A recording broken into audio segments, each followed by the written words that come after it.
కొన్ని రోజుల తర్వాత రవి కూడా ఆసిఫాబాదులోని శ్రీరామ ఎలక్ట్రికల్ వెహికల్స్ వద్ద ఒక కొత్త ఎలక్ట్రిక్ స్కూటర్ కొనుక్కున్నాడు. అతను చాలా సంతోషంగా ఉన్నాడు.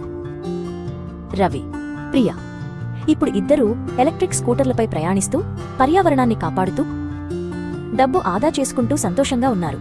ప్రకృతి కూడా వారి స్నేహానికి సంతోషించింది. ఒకరోజు ఇద్దరూ కలిసి మార్కెట్కి వెళ్లారు.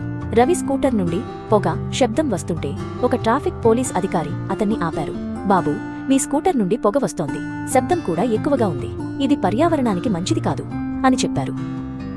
అదే సమయంలో ప్రియ తన ఎలక్ట్రిక్ స్కూటర్పై నిశ్శబ్దంగా పొగ లేకుండా వెళ్ళింది. పోలీస్ అధికారి ప్రియ స్కూటర్ను చూసి నవ్వారు. చూడండి, ఆ స్కూటర్ ఎంత ప్రశాంతంగా ఉందో, కాలుష్యం కూడా ఉండదు అని రవికి చెప్పారు. రవి ఆలోచనలో పడ్డాడు. పెట్రోల్ ఖర్చు తగ్గించుకోవచ్చు, కాలుష్యం కూడా ఉండదు, పోలీసులతో సమస్యలు కూడా రావు. ఇది చాలా మంచి ఆలోచన.